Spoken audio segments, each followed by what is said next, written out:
안녕하세요. 장진택입니다. 오늘은 다소 안타까운 소식을 전해드려야 될 것 같습니다.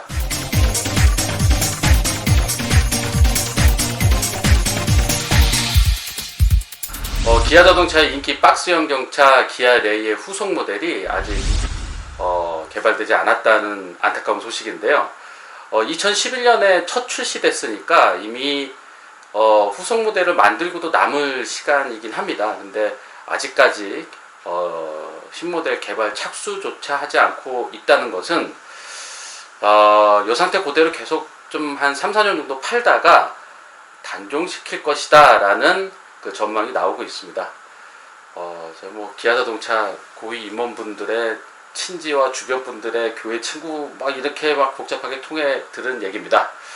기아 레이가 이렇게 된 이유는 단순합니다. 생각처럼 잘 안 풀렸기 때문인데요. 결국 많이 팔리지 않았기 때문에 후속 모델을 기약할 수 없게 된 겁니다.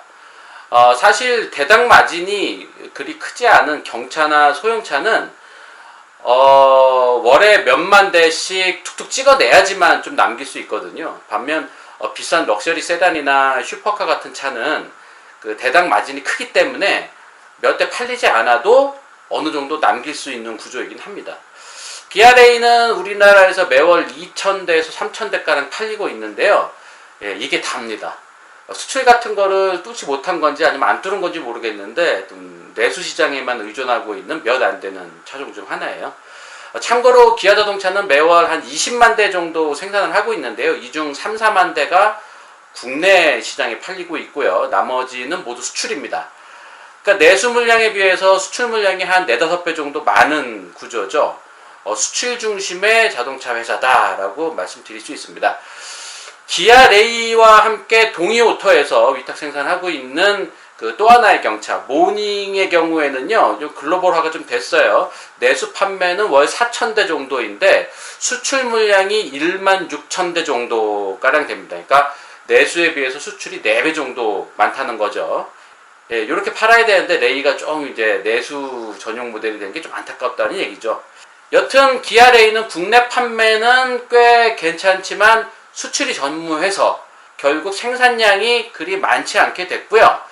그래서 후속 모델 개발 없이 단종될 것 같다는 그런 얘기가 돌고 있습니다.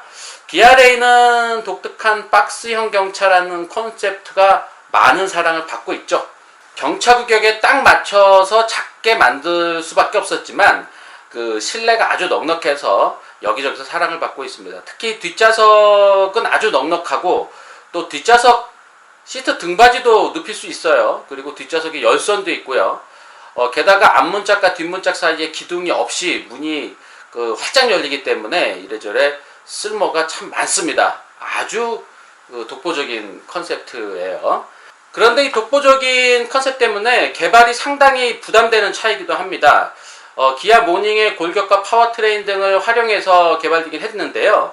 완전히 다른 또 박스형 컨셉이기 때문에 개발이 좀 까다롭다고 합니다.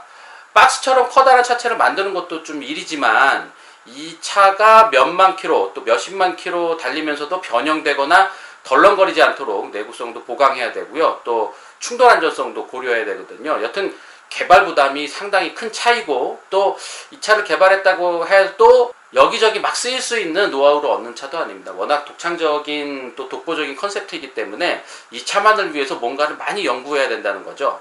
기아 자동차가 이런 부담을 모두 안고 작심하고 이 기아 레이를 개발한 것은 정말 칭찬받을 일입니다.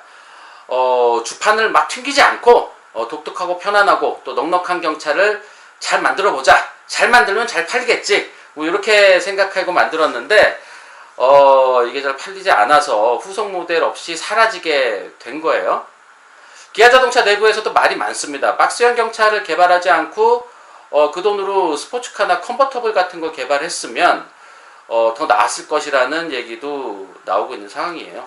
스포츠카나 컨버터블 같은 경우는 많이 팔리지는 않겠지만 이런 차를 좀 공들여서 개발하면은 브랜드 이미지를 높이는 데도 도움이 되고요. 또 향후 여러 차의 뭐 고성능 모델이라든지 또 뭐 차체 골격을 좀 보강한 모델이라든지 이런 거를 개발할 때 많이 참고할 수 있는 노하우가 생기거든요.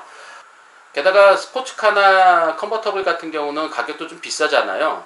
이게 그 이제 대당 마진이 좀 높다고 볼 수가 있는데, 기아 레이는 경차라서 또 가격을 또 넉넉하게 또 받을 수가 없어요. 그러니까 대당 마진이 낮을 수밖에 없는, 예, 그래서 이 후속 모델 개발을 아직도 안 하고 있지 않느냐, 예, 이런 관측이 나오고 있습니다. 여기서 의문 하나가 드는데요. 기아 레이가 왜 수출을 하지 못했을까? 이런 의문이 많이 드실 거예요. 기아 레이의 수출을 막는 건 여러 가지 요인이 있지만 그 대표적인 요인 중에 하나가 우리나라 경차 규격 때문인데요. 우리나라 경차 규격은 폭이 1.6m, 길이가 3.6m 이하, 그리고 배기량이 1000cc 이하 이렇게 돼야 됩니다.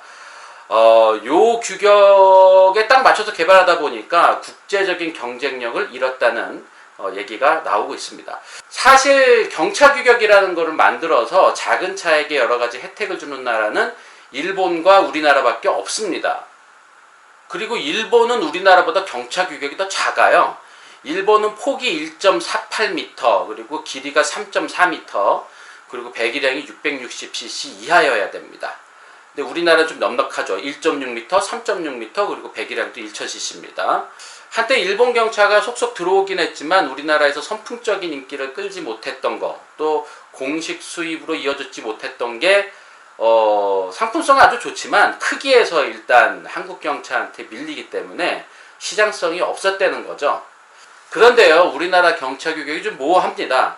그 유럽의 이 동급 모델이라고 할 수 있는 마이크로카들과 이제 크기 비교를 해보면요, 우리나라 경차 규격을 다들 살짝 넘고 있습니다.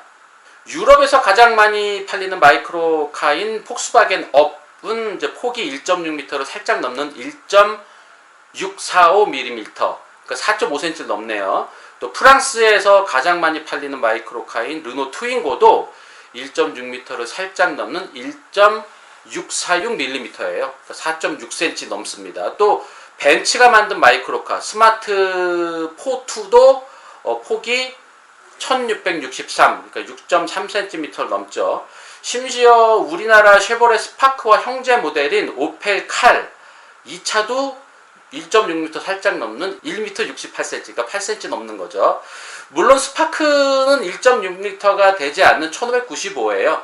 그리고 모닝도 1595, 레이도 1595, 모두 1595mm입니다.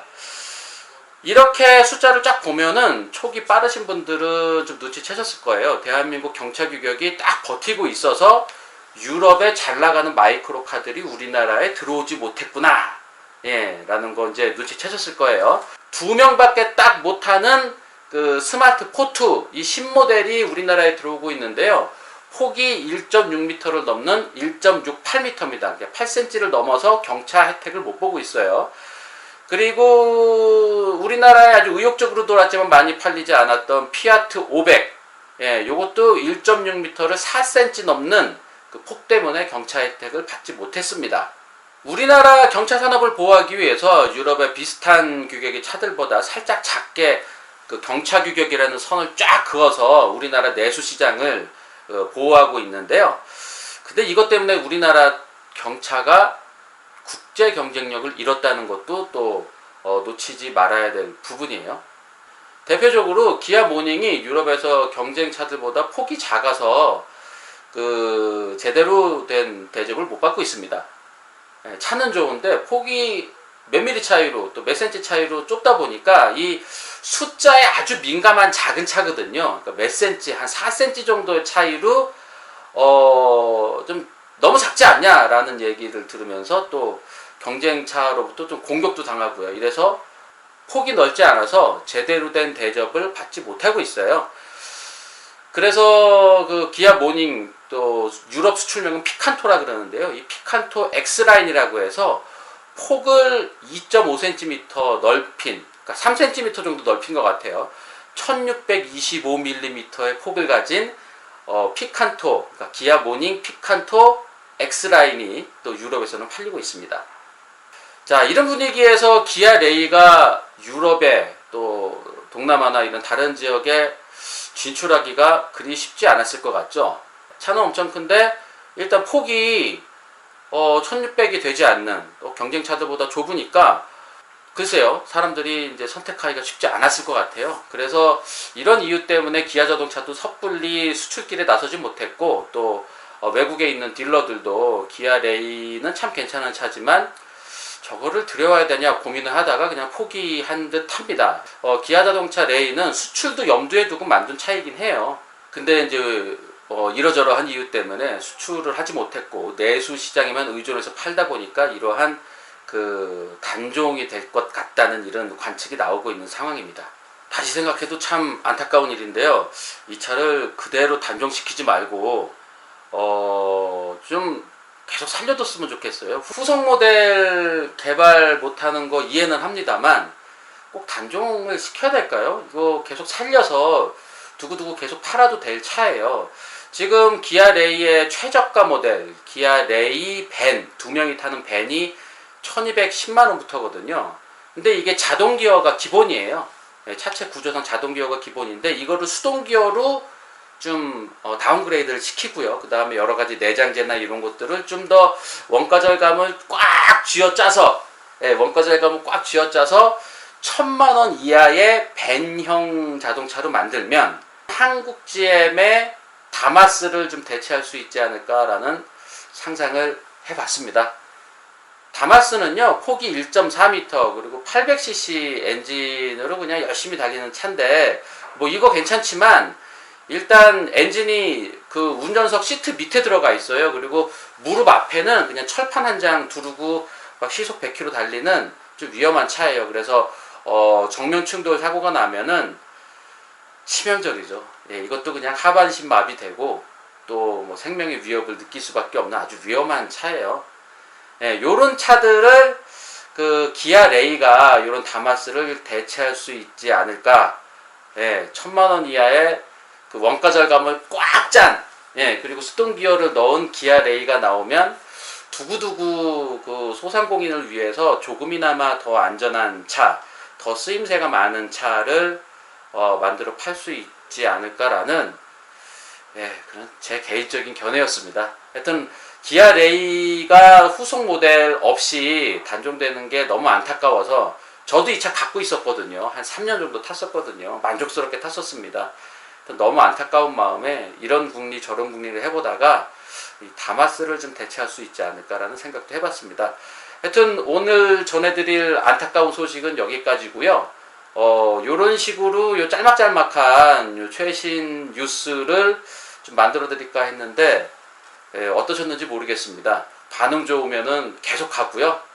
반응이 안 좋으면 다시 뭐 나가서 시승해서 3-40분짜리 또 찍어서 올리던가 뭐 이렇게 해야 될 것 같습니다. 하여튼 여기까지였습니다. 장지택이었습니다. 고맙습니다.